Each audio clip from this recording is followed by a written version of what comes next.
On June the 28th, 1914, a murder took place here in Sarajevo, Bosnia, that ignited a world war. This is how it happened.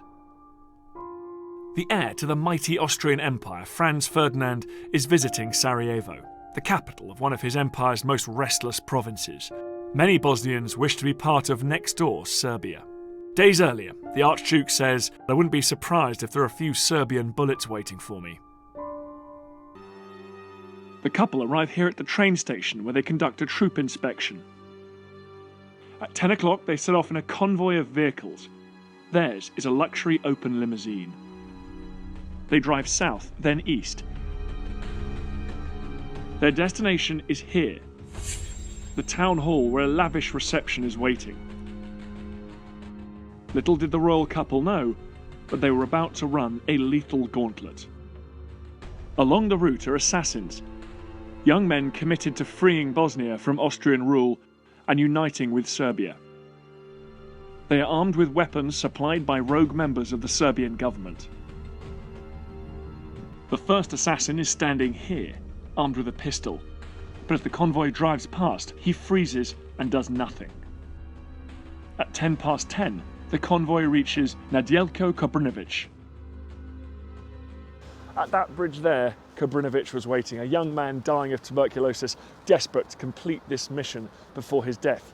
He threw a bomb as the Archduke's car passed at 20 yards range. It bounced off the back of the car and rolled underneath the car behind, blowing up and injuring around 20 people. The Archduke's driver accelerated away down here past the necks of the assassins. This assassin, Gavrilo Princip, does nothing, perhaps assuming that the bomb has done its job. Franz Ferdinand is shaken, but attends the reception at the town hall. At 10:45, the royal group leave the town hall. They drive along the same road on which they've survived one assassination attempt already today. Meanwhile, Princip, having failed in his assassination attempt, is standing around on this street corner. Nobody has informed the Archduke's driver about the change of plan. So at the very same junction, the driver slows down and turns right. The Archduke's car rolled in, turned right, and stopped right here, as the driver was told they actually wanted to go that way. The driver stalled the car. Princip took his pistol out of his pocket and fired 2 shots at 1.5 meter range. The first hit Sophie in the abdomen. The second shot grazed the jugular of the Archduke. They were mortally wounded.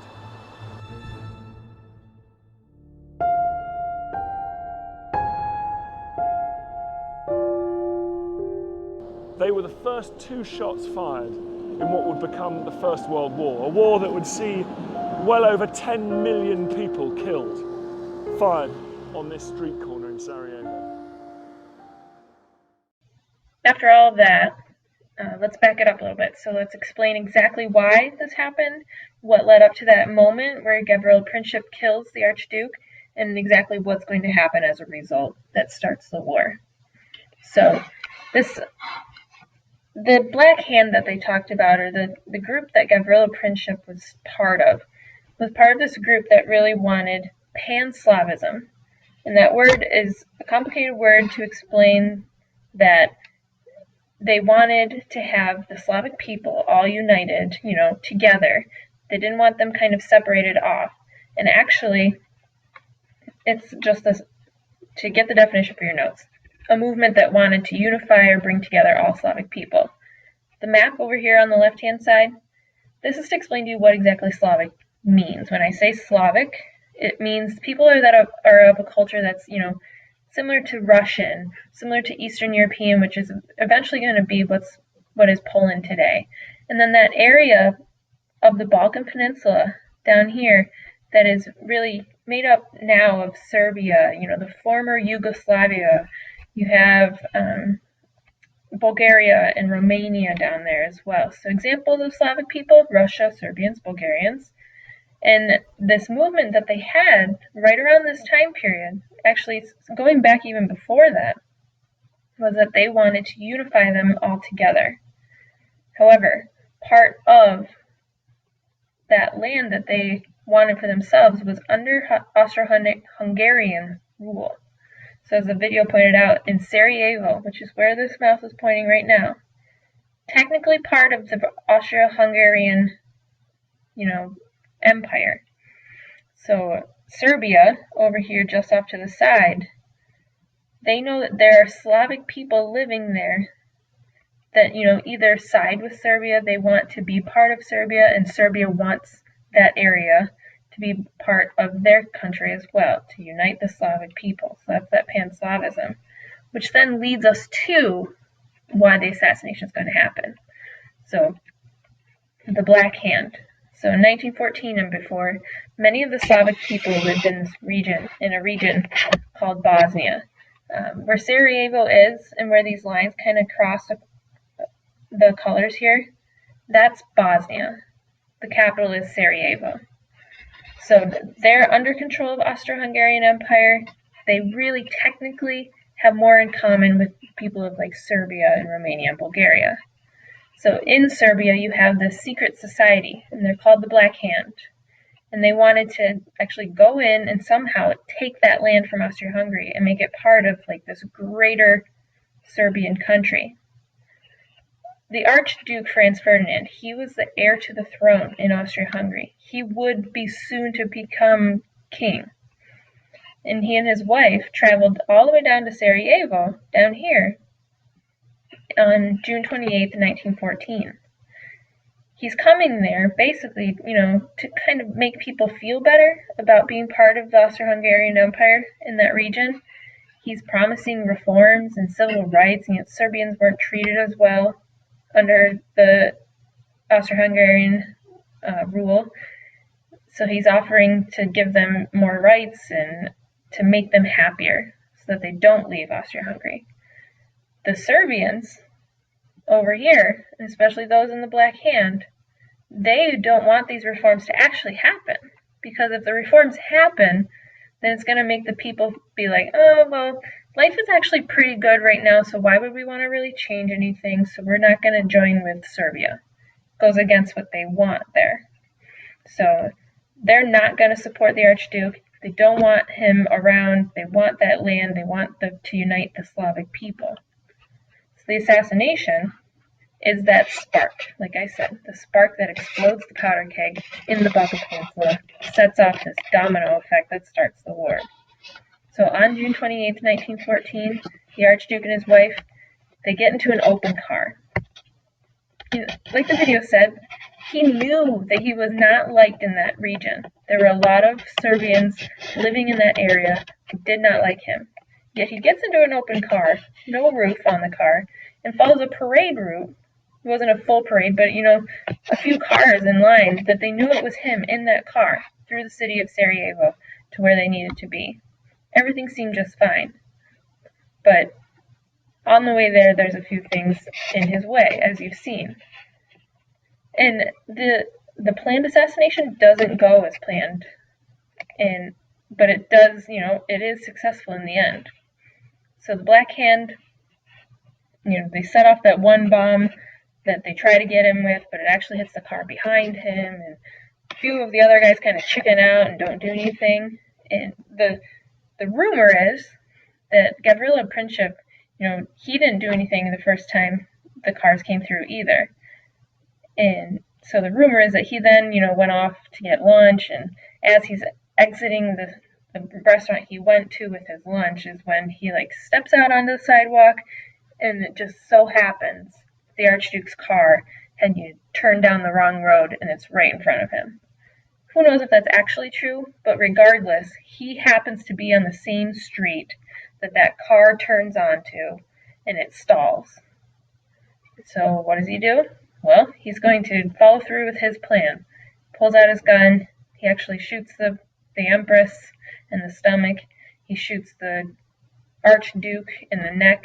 Actually, in the video, I think they say it actually hits his jugular, which he's mortally wounded at that point. He's going to die. And then because of that, within a month, World War I is going to start. But how do we get to that? This assassination starts the war, but it doesn't really explain to us why that starts a world war. So let's talk about that a bit more.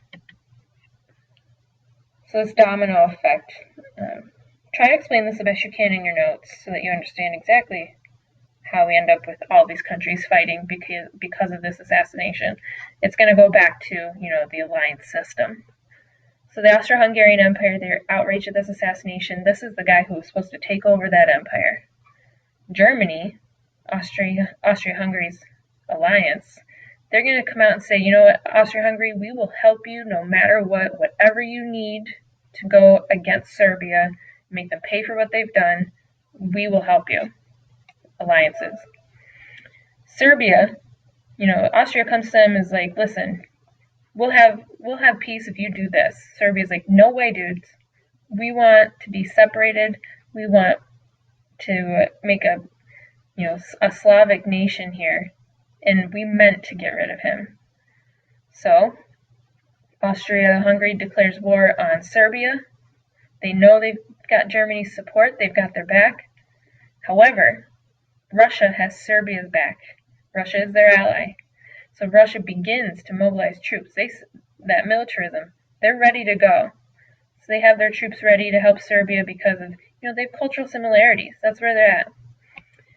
And so the fragile European stability, is about to collapse all the way into armed conflict. So the cartoon I had you kind of look at last video, we can go over this a bit more now. This one's kind of filled in to show you what happens. Literally a domino effect. You've got Serbia here. If you touch me, I'll, boom, the assassination. Then you have Austria moving in. If you make a move, I'll, who's got Serbia's back? Russia does. So they come in, after Austria. Well, because Russia's coming in, Germany's also going to come to the aid of Austria-Hungary. Then you also have France coming in. Then you'll have Great Britain come in.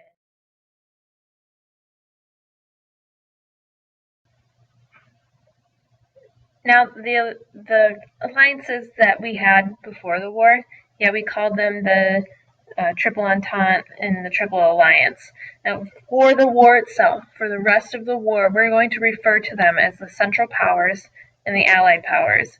So you need to have this in your notes and now switch gears to just call it the Central Powers, just call it the Allied Powers. And the members of these sides, so Europe takes their sides based on the alliances, and then, some things are going to change along the way, but for the most part it's based on those old alliances. So the Central Powers, think of this as making up Central Europe. Those who are going right down the middle is the center. So it's Germany, Austria-Hungary, the Ottoman Empire, and at the start, Italy. The Allied powers, those fighting on the side of the Allied powers, are going to include France, Great Britain, and Russia. Russia is going to remain, right up until 1917, so close to the end of the war, but they do have to leave because of their revolution. Japan's going to fight on the side of the Allied powers or give support, on the side of the Allied powers. And then Italy eventually switches sides and fights for the Allied powers. And then the United States steps in 1917, basically because Russia leaves, and fights until the end of the war. So the beginning, we're going to now leave off with how does the war start. And it's really going to be Germany kind of leading the way. They're the strongest of the Central Powers. And their plan for war is this, the Schlieffen Plan. It's what it's called. Remember that name. Put it in your notes. Germany did not, they're the Central Powers. They are in the middle of Europe. The last thing they want to be doing is fighting on both sides of their country. On one side, they're fighting France. On the other side, they could be fighting Russia. That's, if you remember from the first or second video, where I said, they're very sandwiched in against their enemies. They don't want to fight that war on two fronts. So they had a plan called the Schlieffen Plan. And that plan called for attacking and defeating France in the west quickly, before then turning around and rushing toward Russia and fighting against them there. Speed was the most important thing. They needed to do this quickly. So they needed to bombard France, beat them as fast as they can, and then hurry up and get to Russia before Russia could, get all the way up to Germany with their troops. Russia's huge, and it takes them a while to travel into Germany. In the meantime, Britain declares war on Germany too. So now Britain is helping France. And so Germany pushes in to France, and actually that seems like they're going to win. And so they're pushing France back. France is, retreating like crazy. Britain comes to their aid, and things start to turn around. So what's going to happen is Germany actually loses the first major battle of the war, which is called the Battle of the Marne in France.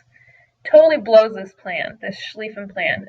It's done. It's not going to work for them. So they're going toward Paris, they're pushing further in, and something happens along the way that France kind of breaks the German line in two, kind of divides them, and then with Britain's help, they push Germany back, and Germany has to retreat from where they were in France. Because of that, then it really slows down the war. It's not going to be quick to beat France. They're going to dig in and start the trench warfare that we're going to talk about later on.